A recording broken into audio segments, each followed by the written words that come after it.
Sri Ganeshaya Namaha. Om Gam Ganapataye Namaha. Tatpurushaya Vidmahi Vakratundaya Dhimahi Tanno Danti Prachodayat. Om Sri Ganeshaya Namaha.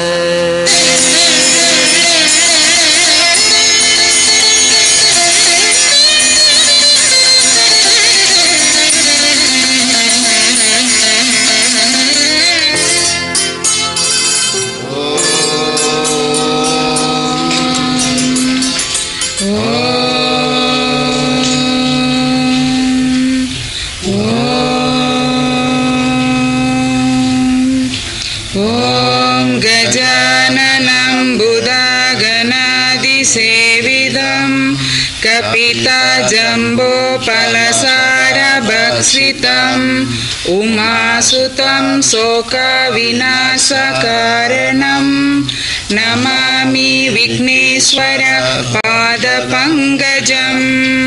Om Santi Santi Santi.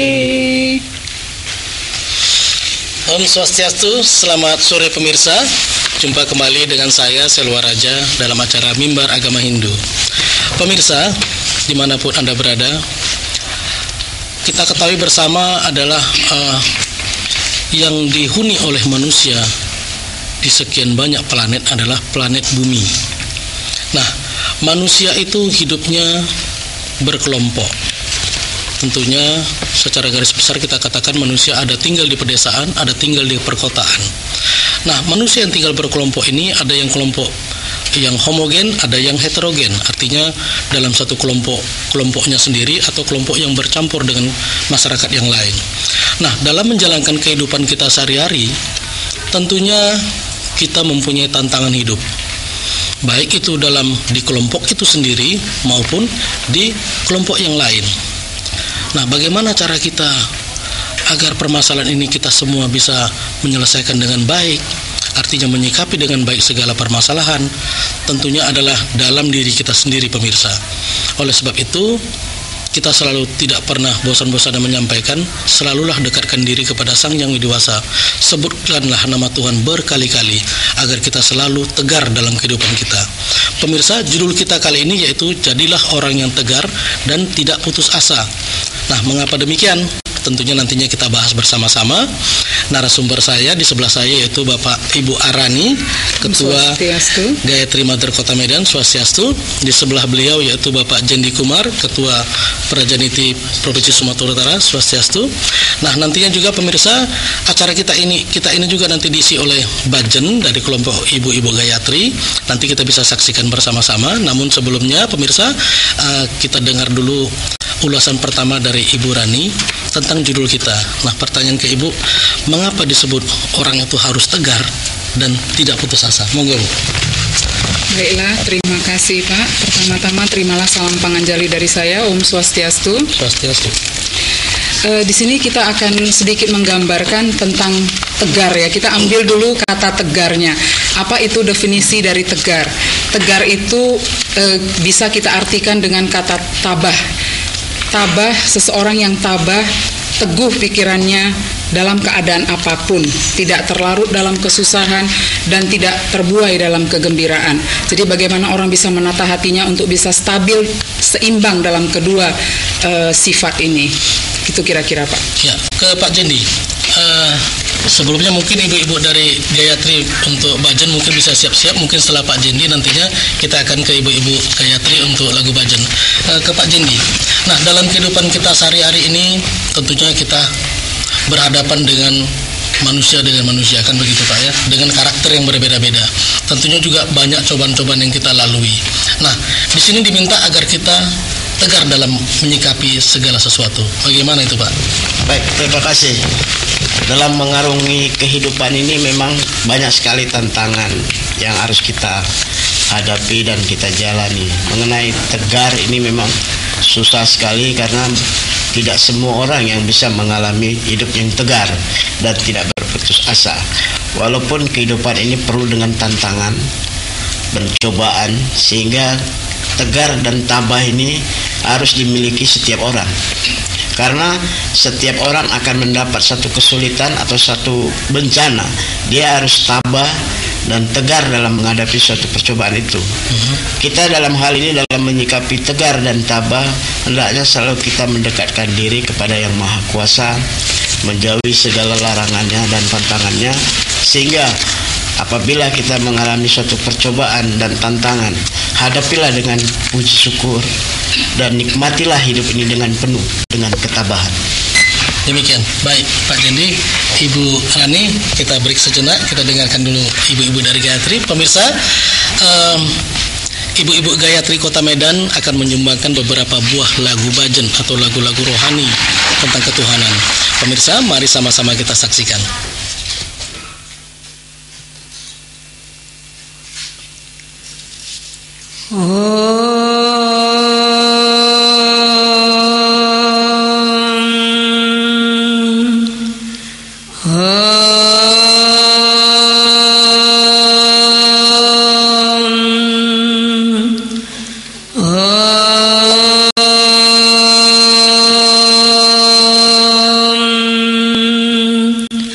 Wakratunda Mahakaya Surya Koti Samaprabha Nirvignam Gurume Deva Sarva Karyesu Sarvada Guru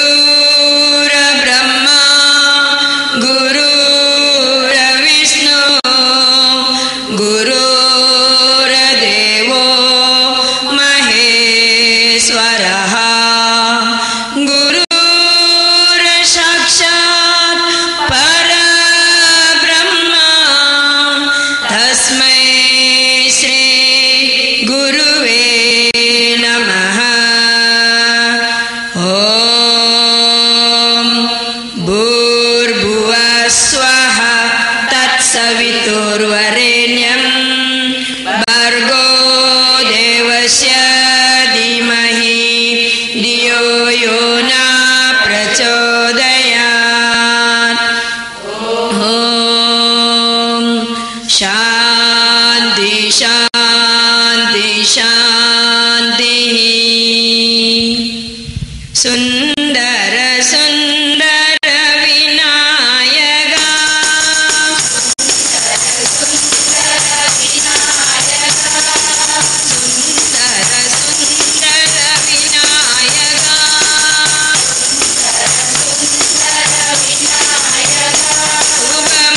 Subhamangaladayaka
ಸುಂದರ ಸುಂದರ ವಿನಾಯಕ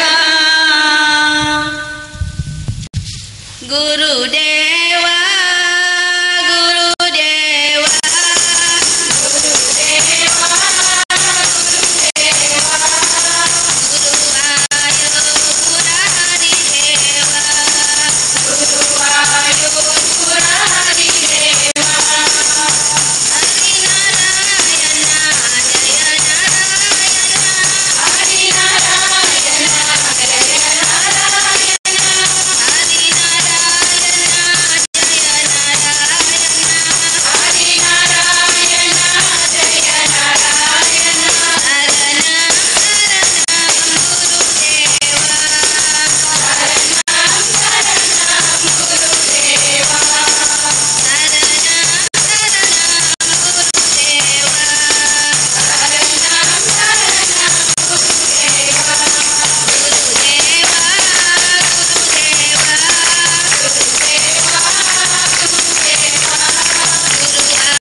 ಗುರುದೇವ ಗುರುದೇವ ಗುರುವಾಯೋ ಪುರಾರಿ ದೇವ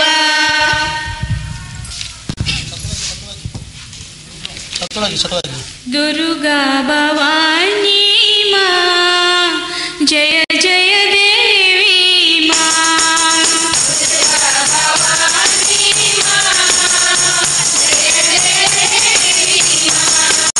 ದುರ್ಗಾ ಭವಾನಿ ಮಾ ಜಯ ಜಯ ದೇವಿ ಮಾ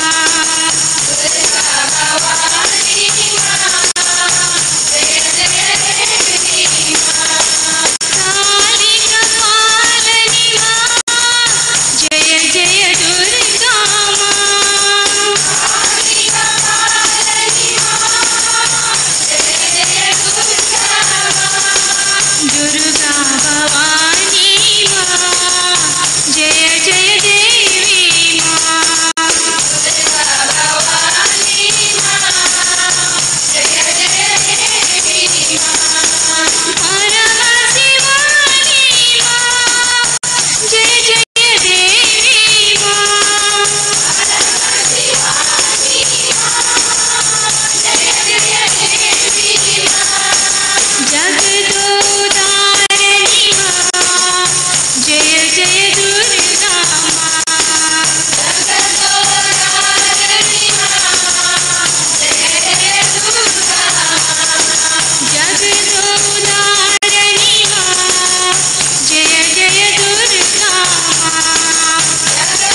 Ya, baik pemirsa, kembali lagi dengan saya Raja dalam acara Mimbar Agama Hindu dengan judul Jadilah Orang yang Tegar dan Tidak Putus Asa.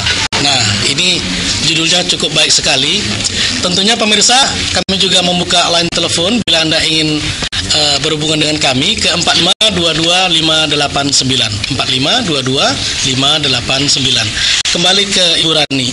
Ibu Rani, tadi kita berbicara tentang orang tegar dan tidak putus asa, kan begitu.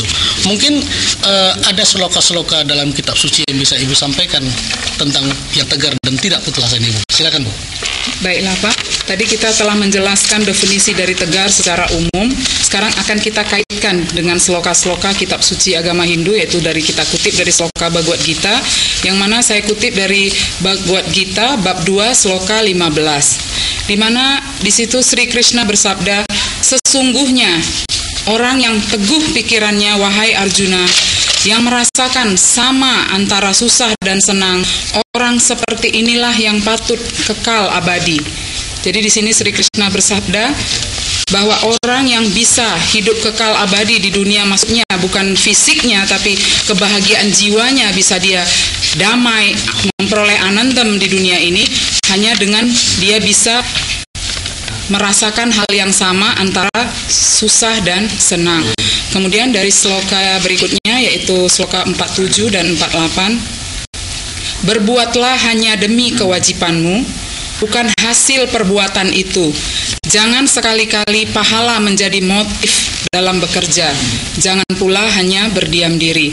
Di sini Sri Krishna menyampaikan, lakukan sesuatu sebagai kewajibanmu, bukan hasil dari perbuatan itu.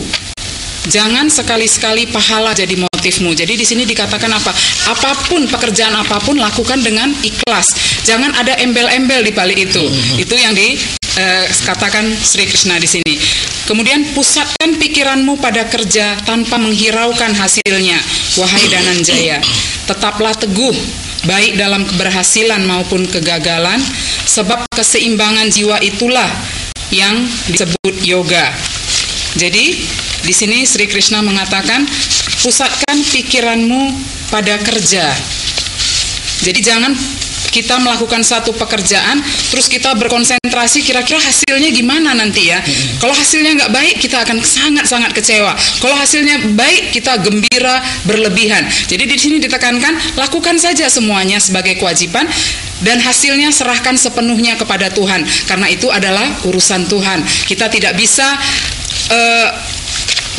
bisa memutuskan Tuhan harus begini ya hasilnya. Tidak bisa. Itu sepenuhnya kerja tangan Tuhan.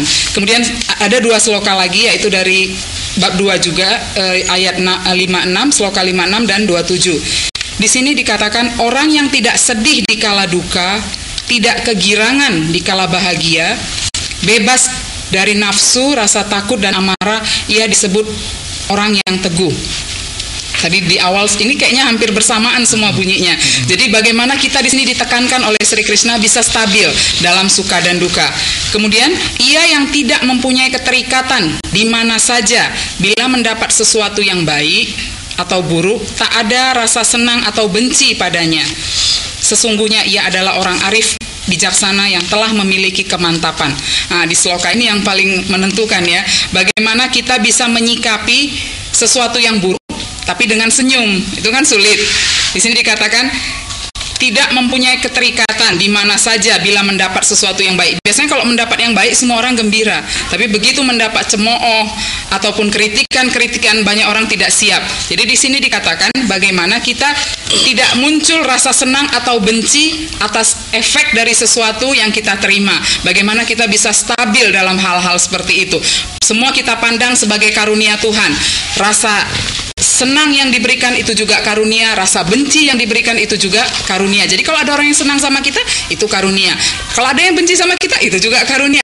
Jadi semuanya kita hadapi dengan senyum. Senyum itu sangat penting, karena dengan kita menghadapi apapun dengan senyum, maka di dalam hati akan dingin, kepala juga akan dingin. Mungkin begitu kira-kira, Pak. Baik, Bu Rani, tentang sloka tadi yang Ibu bahas, saya bisa ambil satu kesimpulan. Artinya begini, Ibu, dalam kehidupan kita sehari-hari, baik itu kita bermasyarakat, berorganisasi, dalam bekerja, tentunya hasil yang kita lakukan dalam pekerjaan kita pasti ada dampak baik dan dampak buruk, kan begitu. Betul. Tentunya kita sebagai manusia bekerja semaksimal mungkin dengan kemampuan kita agar usaha kita itu berhasil, kan begitu.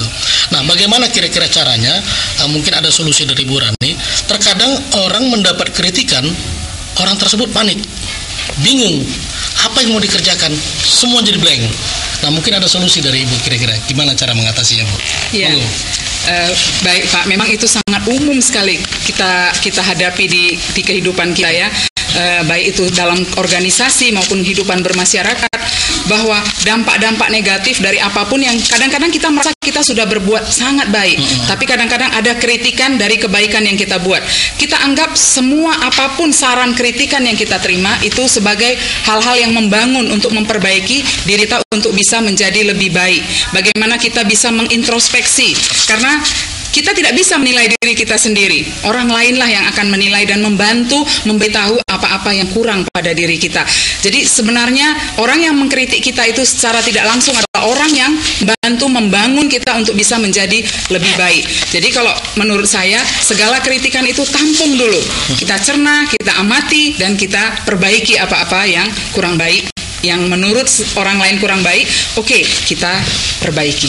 Artinya kritikan yang diberikan itu adalah kritikan yang agar kita bisa lebih baik, kan begitu. Betul, Pak. Tentunya juga orang yang memberikan kritikan diharap juga kritikan yang dalam wacananya kemudian tidak lari daripada koridor yang ada, kan begitu, Bu, ya, tentang pekerjaan apapun. Pak Jendi gimana, Pak Jendi? Silakan, Pak.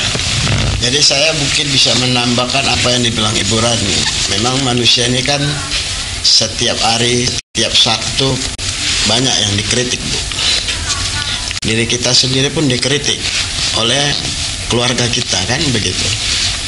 Jadi kalau kita sudah dikritik berarti kita punya kekurangan, punya kelemahan. Jadi kalau kita punya kelemahan, punya kekurangan, kita harus memperbaiki diri. Apa yang dibilang tadi, introspeksi diri. Apakah sudah baik kita melaksanakan kepada orang?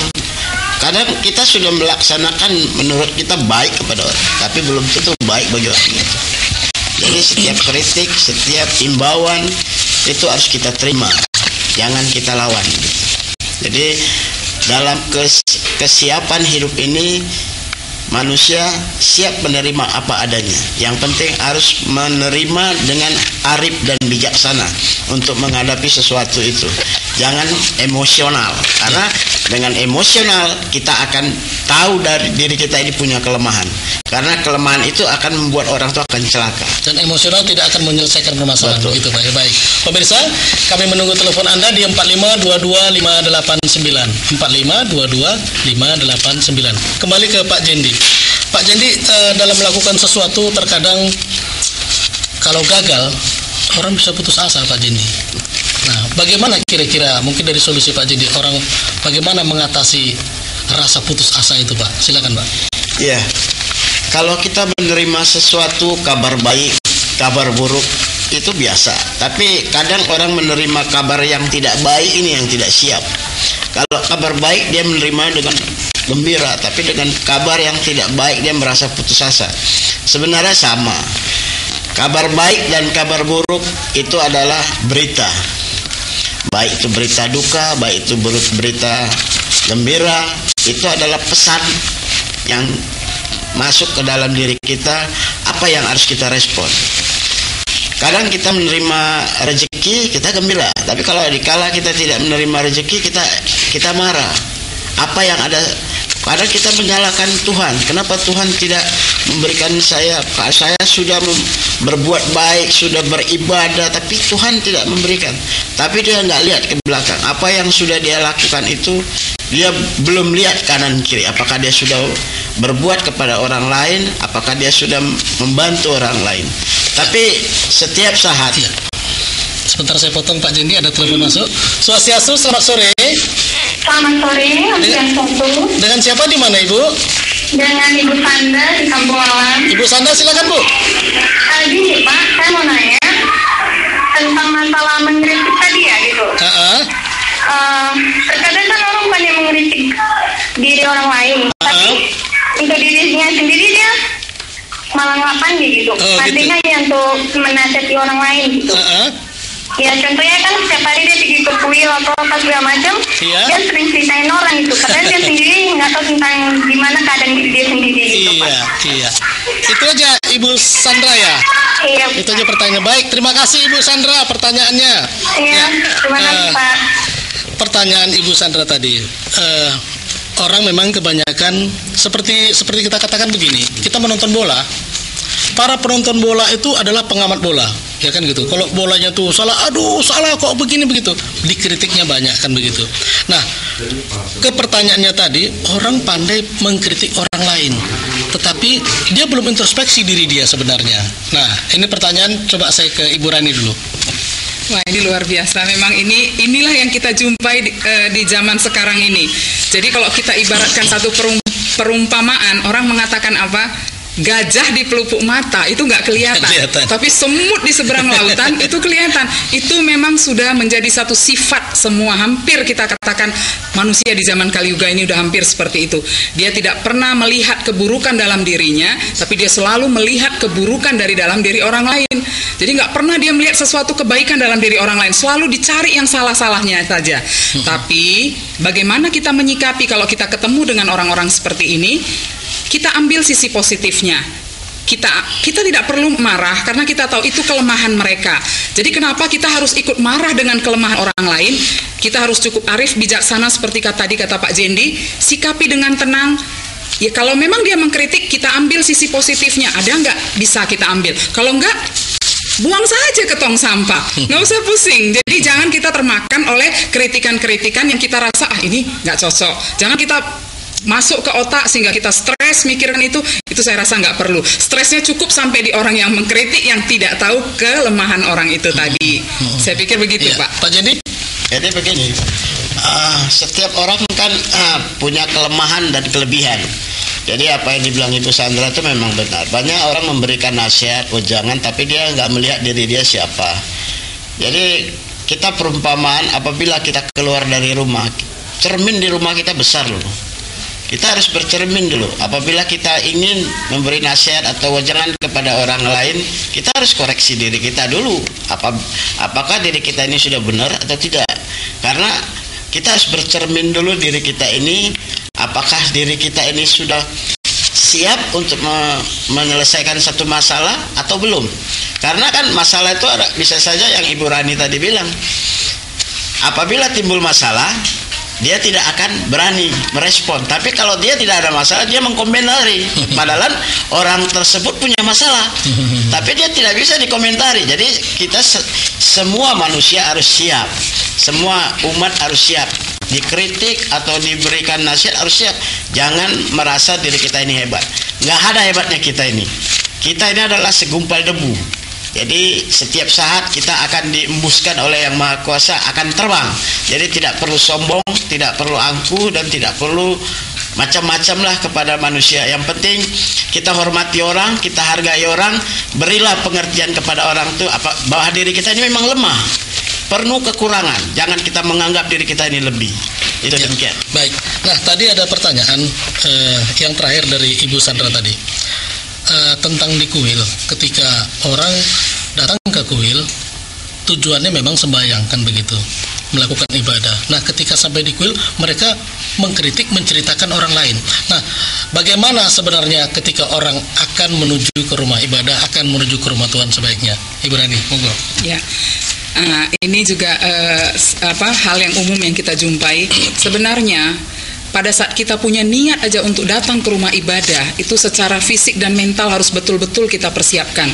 Begitu kita menginjakkan kaki kita di depan pintu kuil, semua permasalahan duniawi harus kita tinggalkan di depan pintu kuil. Karena untuk apa kita bayangin, untuk datang ke kuil. Ya, sebentar saya potong dulu. Oke, nanti lanjut lagi telepon ya. masuk ini. Halo Swastiastu, selamat sore. Halo, selamat sore. Dengan siapa di mana Bapak? Andi Medan, Pak. Pak Andi? Ya, di Medan. Ya, silakan Pak. Saya mau tanya, itu dari judulnya tegar tuh, tapi macam mana cara kita biar tegar menghadapi? Mungkin dalam keadaan tenang tegar lagi kita. Misalnya cuma analis juga kita jadi itu aja tadi, gimana biar kita kuat gitu. Iya. Nah, Pertanyaannya Pak? Bagaimana? Tanyaannya macam mana bisa kita tegar gitu? Dalam kondisi apapun. Iya. Begitu Pak ya. Iya, Baik, Pak. terima kasih Pak Andi. Selamat sore. Ya, nah ini Ibu masalah kuil tadi Ibu lanjutkan dulu. Lanjutkan dulu ya Pak. Jadi begitu kita mempersiapkan diri untuk ke kuil, jadi fisik mental pertama harus kita siapkan betul-betul. Karena apa? Begitu kita punya niat ke kuil, artinya apa? Kita sudah meluangkan waktu, kita meluangkan tenaga, kita meluangkan dana. Bayangin, sudah begitu banyak yang kita luangkan. Masa kita untuk bercerita tentang orang ke kuil? Berapa ruginya kita gitu di rumah Tuhan, bayangin berapa besar karunia yang akan kita peroleh, tapi kita malah melakukan dosa di sana. Jadi saran saya, begitu kita memijakkan kaki langkah pertama masuk ke altar Tuhan, tinggalkan semua permasalahan di depan pintu, masuk fokus kepada tujuan kita. Ya Tuhan, hari ini saya datang ke rumahmu, saya datang ke hadapanmu untuk menumpahkan semua permasalahan dalam diri saya, untuk memohon kedamaian, keikhlasan, kebaikan. Untuk itu saya datang. Dan pasti kita juga setelah kita persiapkan, pasti setelah kita sampai itu akan banyak juga godaan dari kiri kanan, itu udah pasti. Posisikan selalu tempat berada di depan, jangan pernah mau duduk di belakang kali. Cari tempat, biarpun nggak dapat paling depan, usahakan di depan dan cari yang bisa menghadap ke altar Tuhan supaya kita bisa lebih berkonsentrasi. Seandainya pun ada gangguan seperti itu, ada yang bercerita tentang orang lain. Karena apa? Untuk merubah orang lain itu sangat-sangat tidak mungkin. Yang bisa berubah adalah kita. Kita berubah dan kita memberi contoh kepada orang lain. Kita menjadi pelita bagi orang lain. Jadi pada saat kita mengalami masalah, ada orang di sekeliling kita yang bercerita tentang orang lain, kita langsung mengkidungkan kemuliaan-kemuliaan Tuhan. Baik itu dalam hati ataupun kita keluarkan suara. Kita baca mantra, maha mantra atau apa, sehingga yang di sebelah akan terganggu. Kita mengganggu orang yang lagi khusyuk, lagi ibadah, kan seperti itu. Jadi jangan terpengaruh dengan orang yang bercerita tentang orang lain. Kita jangan masuk ke kelompok yang itu. Gitu. Saya pikir gitu Pak. Baik, ini telepon masuk dari Pak Andi tadi. Ke Ibu Rani juga ini, nanti ke Pak Jendi lagi. Sabar Pak Jendi. Ini kita diminta untuk kan tegarkan begitu. Dalam sloka tadi dijelaskan, ada dalam satu sloka dijelaskan bahwasanya kita tegar itu bukan hanya dalam kondisi senang, kemudian tegar bukannya dalam kondisi berduka. Kalau berduka jangan berduka seterusnya, kalau senang jangan senang seterusnya. Kan begitu di sloka tadi. Nah, kebanyakan orang tegar seperti yang dikatakan oleh Pak Andi tadi, orang senang baru merasa tegar, kan begitu. Begitu susah, layu dia terus, kan begitu. Susah terus. Nah, bagaimana mungkin caranya Ibu Rani bisa menyampaikan dalam kondisi apa, dalam kondisi bagaimana orang baik itu senang maupun susah, dia tetap tegar. Ya. Tidak berlebihan. Iya betul. Silakan Bu. Ya, bagus sekali pertanyaan Pak Andi. Saya juga Pak sampai sekarang, sampai detik ini masih berusaha selalu tegar dan tegar. Jadi bagaimana kita bisa bersikap tegar? Tadi Pak Jendi sudah mengatakan dengan betul-betul kita bersandar kepada Tuhan. Tidak ada kekuatan lain yang bisa membuat kita tegar kalau tidak tangan Tuhan bekerja di sana. Kita nggak bisa beli tegar di supermarket, kita beli tegar di swalayan, nggak bisa. Tegar itu adalah karunia Tuhan. Jadi kalau kita mau punya pribadi yang tegar, perbanyak sujud kita kepada Tuhan, lebih mendekatkan diri kepada Tuhan. Karena apa? Suatu masalah bila muncul dalam kehidupan kita, itu membuat kita itu lebih dekat kepada Tuhan. Makin besar masalahnya, makin lebih dekat lagi, makin sering berkomunikasi kepada Tuhan. Dan lewat tangan Tuhan, Tuhan akan menguatkan kita dari dalam. Karena nggak bisa, biarpun kita upayakan kayak manapun, aku mau tegar, aku mau, begitu masalah itu datang pasti kita oleng. Tapi kalau kita dekat dengan Tuhan, secepat itu Tuhan akan mengangkat kita. Ini anak saya sedang dalam kesulitan. Jadi kuncinya apa? Bahagia, senang itu datangnya dari Tuhan. Susah itu juga karunia Tuhan. Jadi sama seperti ada siang, ada malam, ya, ada pagi, ada sore, terus ada sakit, ada sehat. Itu sifat dualisme yang ada di muka bumi ini. Jadi kita harus bisa menyikapi bahwa kalau jangan senang saja kita berterima kasih kepada Tuhan. Begitu kita lihat, wah hari ini hasil usaha saya luar biasa, langsung kita sujud, terima kasih Tuhan, Engkau telah melimpahkan karuniamu kepada saya. Kemudian besoknya kita sakit, nggak mau kita sembahyang, kita marah kepada Tuhan. Tuhan, sudah seminggu aku terus sembahyang, tidak Engkau sembuh-sembuhkan sakitku. Tidak bisa seperti itu. Sekian tahun Tuhan kasih sehat, masa dalam seminggu Tuhan kasih kita sakit, kita harus ngambek sama Tuhan, kita nggak mau sujud kepada Tuhan. Itu nggak bisa seperti itu. Bagaimana kita bisa menerima semuanya dengan ikhlas? Ya Tuhan, sakit kau berikan kepadaku, aku terima Tuhan, karena ini mungkin karma-karma yang harus aku bayar kepadamu. Tapi bagaimana Tuhan, engkau kuatkan aku, engkau ikhlaskan aku, engkau tegarkan aku. Itu yang perlu kita minta. Jadi jangan pernah mengklaim apapun yang Tuhan buat terhadap kita, karena itu adalah yang terbaik. Kadang-kadang kita melihatnya itu buruk. Tengoklah, aku masih kecil, orang tuaku sudah diambil. Kita menganggapnya itu suatu hal yang buruk, tapi kita nggak tahu di balik itu Tuhan punya satu rencana yang luar biasa buat kita. Jadi ada satu cerita seperti kita buat roti. Kalau kita buat roti, sekarang saya suruh Pak Selwa, Pak Selwa, ini telur Pak Selwa, silakan Pak Selwa makan. Pasti Pak Selwa nggak mau, telur mentah, nggak mau saya, mana ada rasanya. Ini gandum Pak Selwa, silakan, juga nggak mau. Tapi bagaimana? Tepung, telur, terus mentega, baking powder dan segala kita mix jadi satu, kita panggang menjadi cake yang luar biasa. Begitu juga cobaan-cobaan yang Tuhan berikan. Mulai dari yang tidak enak akan ditutup dengan yang nikmat. Asal kita betul-betul ikhlas menerimanya, tegar dan bersandar kepada Tuhan. Begitu kira-kira. Baik, pemirsa, kami masih menunggu telepon Anda di 4522589. 4522589. Ke Pak Jendi sekarang ini. Nah, tadi kan sesuai dengan pertanyaan saya ke Ibu Rani, saya tambah sedikit Pak Jendi. Ketika orang dalam keadaan susah, orang baru dekat dengan Tuhan, baru sujud kalau bisa sampai luka keningnya, kan begitu kan. Kalau bisa tangannya pun sampai lengket, dia minta Tuhan. Tapi ketika dia senang, lupa dia, bye kan gitu. Nah, kira-kira gimana Pak Jendi? Ya, dalam kehidupan apalagi di zaman kali juga ini, orang sudah banyak melupakan kepada Tuhan. Karena apa? Karena ego tadi. Ego manusia itu kan egonya lebih tinggi daripada tulus ikhlasnya. Kalau ego yang ada di dalam diri kita ini terlalu tinggi, ya semua jadinya rata begitu. Dikala susah dia baru meminta, dikala dia mendapat bencana baru dia meminta pertolongan. Tapi dia nggak sadar bahwa saja itu juga merupakan cobaan bagi diri dia. Karena selama ini dia diberikan kesehatan, diberikan umur yang panjang, itu adalah karunia. Dikala dia mendapat satu musibah, dia harus introspeksi diri. Kenapa saya sakit? Gitu. Ya. Sebentar Pak Jendi, saya potong lagi, ada telepon masuk. Halo Swastiastu, selamat sore. Halo. Iya, halo. Halo, selamat sore. Selamat sore. Ya, dengan siapa di mana Bapak? Dengan Pak Desna Malhotra. Pak Desna Malhotra. Oke Pak, mohon volume televisi dikecilkan sedikit Pak. Oke. Storing di sini suaranya Pak. Ya, pertanyaannya Pak. Begini Pak, di zaman sekarang ini kan saya banyak melihat kalau manusia itu lagi senang gitu, lagi sukses ataupun lagi apa, mereka saya lihat banyak yang mengingat Tuhan gitu. Tetapi banyak terkadang orang yang jadi sakit, bahkan di rumah sakit sekalipun, mereka sama sekali tidak mengingat Tuhan, hanya menyalahkan diri sendiri dan menyalahkan Tuhan. Saya mau tanya, bagaimanakah cara untuk merubah sifat manusia yang seperti ini?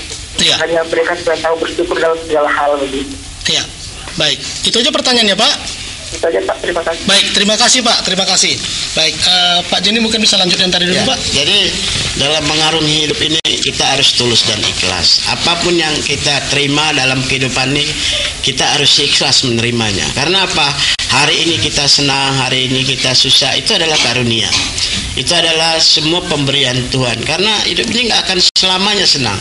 Hidup ini juga nggak selamanya akan susah. Karena siklus kehidupan ini sudah diatur oleh Yang Maha Kuasa. Untuk itu marilah kita sebagai umat manusia harus punya sinergi. Apa yang dimaksud dengan komunikasi kepada Tuhan? Setiap saat kita harus bisa berkomunikasi kepada Yang Maha Kuasa. Setiap saat kita bisa berkomunikasi sama Sang Pencipta. Karena apa? Kalau kita putuskan komunikasi kita kepada Yang Maha Kuasa, berarti tidak ada lagi hubungan antara manusia dengan Tuhan. Karena setiap tahap Tuhan itu selalu memperhatikan kepada kita. Jadi kita berharap apa yang kita terima, kita harus ikhlas menerimanya. Karena apa tadi yang di dalam Bhagavad kita itu, lakukan tugasmu tanpa menerima imbalan. tanpa menerima apapun. Jadi tugasmu lakukan, sembahyang kamu lakukan, perbuatan baik yang kamu lakukan, itu semua akan kembali kepada kita. Karena suatu saat yang akan kita bawa adalah perbuatan dan amal perbuatan. Jadi itulah agar kita bisa menjadi tegar, kan begitu Pak. Baik, ini banyak telepon masuk Ibu Rani. Pertanyaan yang tadi hampir sama mungkin. Ketika orang sakit tadi itu, kemudian orang selalu merupakan akan kuasa Tuhan, begitu Ibu Rani. Nah, bagaimana cara bisa orang selalu mengingat akan kebesaran Tuhan? Silakan Bu. Ya. Pada saat sakit ya, memang pada saat sakit biasa jiwa kita itu labil. Tapi itulah kembali saya katakan, kalau saya tadi tidak salah dengar, menyalahkan katanya ya, sehingga dia suka menyalahkan dirinya sendiri pada saat itu. Jadi kita pertama harus kita ketahui bahwa umat Hindu dalam Pancasrada yang kedua percaya akan adanya Atma.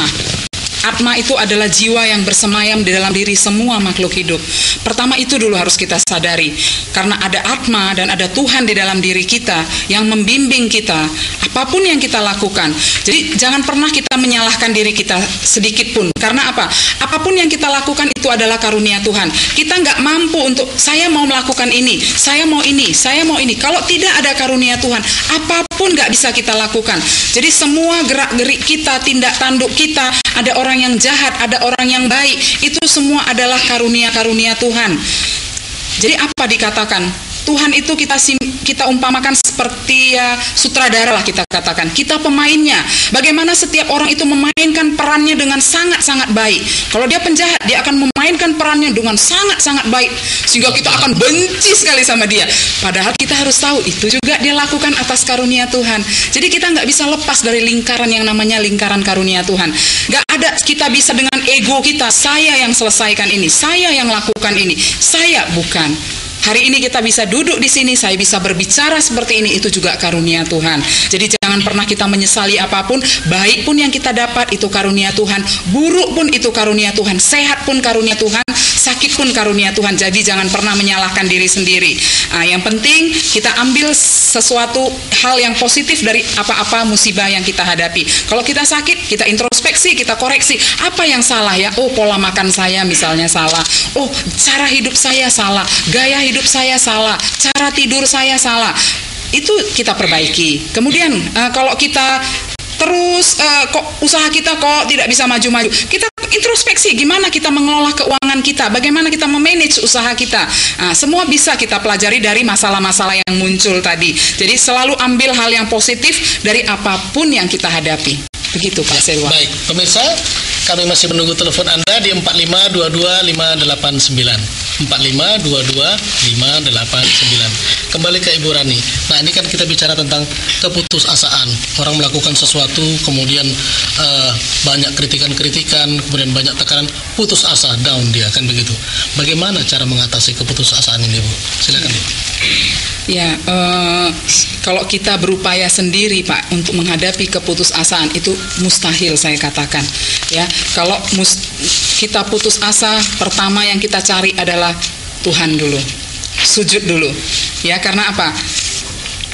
Kalau terjadi satu masalah, jika suatu ketika hidup kita menjadi sulit dan putus asa, tadi di awal saya sudah katakan, bubuhkan sukacita dan senyum di sana.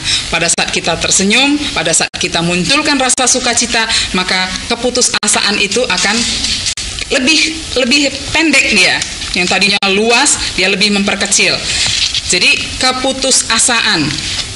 keputusasaan itu bisa kita atasi hanya kita dengan betul-betul meminta bantuan tangan Tuhan.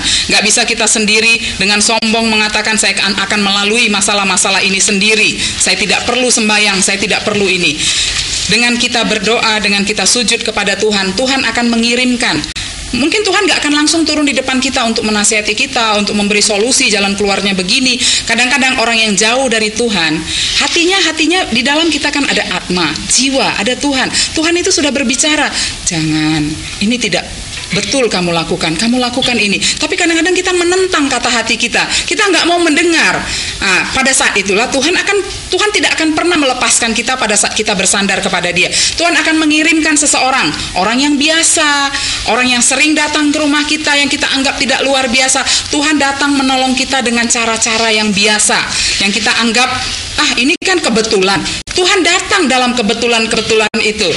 Jadi tiba-tiba kita lagi ada masalah, kita lagi susah, ada seseorang teman datang menasihati kita. Dari sepanjang 5 menit, 10 menit dia menasihati kita, ada satu poin yang mengetuk hati kita sehingga kita bangkit dari keputusasaan itu, sehingga kita semangat lagi. Jadi kita harus yakin kalau kita dekat dengan Tuhan akan membantu menyelesaikan semua solusi hidup kita dengan cara-cara Tuhan, bukan cara-cara kita, bukan gimana mau kita, tapi gimana Tuhan secara indah mengatur kehidupan kita. Begitu Pak Silva. Pak Jendi, kita dalam ajaran Hindu disebutkan bahwasanya tidak boleh kita melawan seseorang dengan kekerasan, ajaran ahimsa, kan begitu. Tentunya dengan judul kita ini, jadilah orang yang tegar dan tidak putus asa.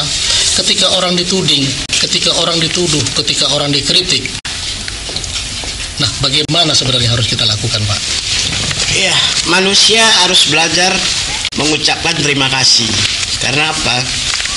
Kalau dia mendapatkan sesuatu, dia tidak pernah mengucapkan terima kasih, tapi dia mengatakan bahwa saya dapat, katanya. Padahal dia tidak menyadari bahwasanya yang dia dapat itu adalah yang diberi, apa yang dikatakan anugerah. Anugerah itu adalah ciptaan Tuhan. Kemudian manusia itu tidak pernah mau memaafkan orang. Apabila manusia sudah meminta maaf, dia tidak mau meminta maaf juga. Jadi dalam hal ini, kesalahan ataupun kesilapan itu harus kita minta maaf. Karena apa? Sesuatu yang terjadi kepada kita itu adalah cobaan kepada diri kita sendiri, sehingga manusia diharapkan dalam hal ini adalah selalu mengucapkan terima kasih apa yang dia dapat, dan selalu dia meminta maaf apabila dia melakukan kesalahan. Karena kalau dia tidak meminta maaf apa yang dia lakukan, dia akan menerima suatu cobaan-cobaan terus. Karena keputusasaan, ketegaran itu adalah kembali kepada diri kita. Apakah kita siap menerima keputusasaan ini atau ketegaran ini? Karena ketegaran dan keputusasaan ada anugerah. Kita harus terima dengan tulus dan ikhlas, karena setiap manusia hidup ini berdampingan siang dan malam. Apa yang dibilang Ibu Rani tadi, ada baik ada buruk. Sesuatu yang kita dapat adalah baik, sesuatu yang kita dapat adalah buruk, kita terima dengan lapang dada, sehingga tulus dan ikhlas itu adalah kunci dan cinta kasih kepada sesama manusia. Baik, Ibu Rani, sedikit saja mungkin Ibu Rani, bagaimana kita bisa menjadi pribadi yang tegar dan tidak putus asa? Sedikit aja Bu, setelah itu kita akan tutup acara ini. Oke Pak, kita bisa menjadi pribadi yang tegar dan tidak putus asa hanya dengan kita bersandar kepada Tuhan. Cintai Tuhan atas segala anugerahnya. Jangan kita mencintai Tuhan pada saat kita mendapat bahagia, dan kita memusuhi Tuhan pada saat kita mendapat kesulitan. Selalulah melihat ke bawah, dikatakan. Selalulah berterima kasih, seperti tadi kata Pak Jendi. Selalu berterima kasih, baik itu susah maupun senang, baik itu sehat ataupun sakit. Karena kita harus sadari semuanya adalah karunia Tuhan. Kita harus bisa melihat ke bawah, begitu banyak orang yang lebih menderita dari kita, begitu banyak orang yang penyakitnya lebih berat dari kita. Puji syukur jangan pernah putus dari dalam mulut kita. Baik. Ya, dekat dan puji syukur Pak. Baik, terima kasih Ibu Rani, terima kasih Pak Jendi. Pemirsa, pembahasan tadi cukup menarik sekali. Ada satu kesimpulan yang saya bisa ambil dari keterangan narasumber kita, Ibu Rani.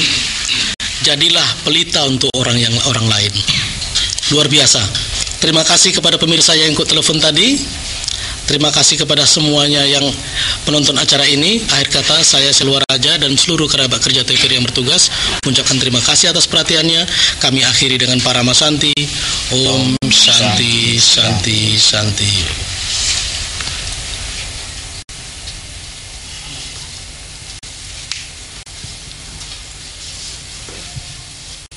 चलो मने चलो चले शिवा के धाम, चलो मने चलो चले शिवा के धाम, शिवा के धाम सत्य शिवा के धाम, शिवा के धाम सत्य शिवा के धाम। राम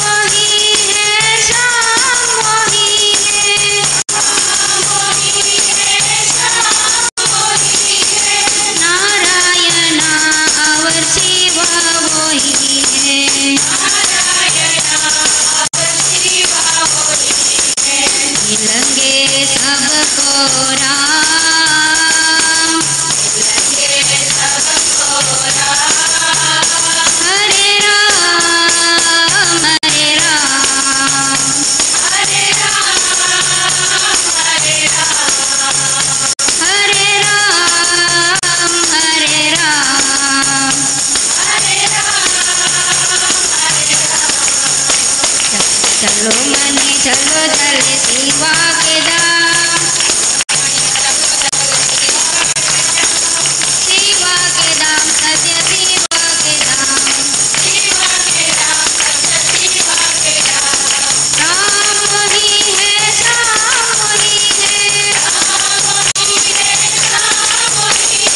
नारायण और शिवा वही है मिलेंगे सबको राम हरे राम हरे राम हरे राम हरे राम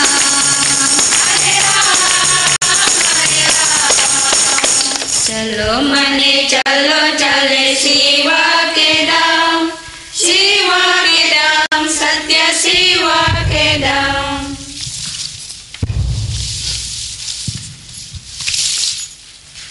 हरि ओम तत्सत हरि ओम तत्सत हरि ओम तत्सत हरि ओम तत्सत हरि ओम तत्सत हरि ओम तत्सत हरि ओम हरि ओम तत्सत हरि ओम तत्सत हरि ओम तत्सत हरि ओम हरि ओम तत्सत हरि ओम तत्सत हरि ओम तत्सत हरि ओम हरि ओम तत्सत हरि ओम तत्सत हरि ओम तत्सत हरि ओम हरि ओम तत्सत हरि ओम तत्सत हरि ओम तत्सत हरि ओम कृष्णा कृष्णा कृष्णा कृष्णा जय राधा कृष्णा कृष्णा कृष्णा कृष्णा कृष्णा जय राधा कृष्णा गोविंद गोविंद भजो राधे गोविंद गोपाल गोपाल भजो कृष्ण मुकुंद भजो राधे गोविंद गोपाल गोपाल भजो कृष्ण मुकुंद ओम हरि ओम हरि ओम हरि ओम हरि ओम हरि ओम हरि ओम हरि ओम हरि ओम ओम ओम हरि ओम ओम ओम हरि ओम ओम ओम हरि ओम हरि ओम ओम ओम हरि ओम ओम ओम हरि ओम ओम ओम हरि ओम हरि ओम ओम ओम हरि ओम ओम ओम हरि ओम ओम ओम हरि ओम हरि ओम ओम ओम हरि ओम ओम ओम हरि ओम ओम ओम हरि ओम हरि ओम तत्सत हरि ओम तत्सत हरि ओम तत्सत हरि ओम तत्सत हरि ओम तत्सत हरि ओम तत्सत हरि ओम कृष्णा कृष्णा कृष्णा कृष्णा जय राधा कृष्णा कृष्णा कृष्णा कृष्णा कृष्णा जय राधा कृष्णा गोविंद गोविंद भजो राधे Govind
Wel wel muruga wadi wel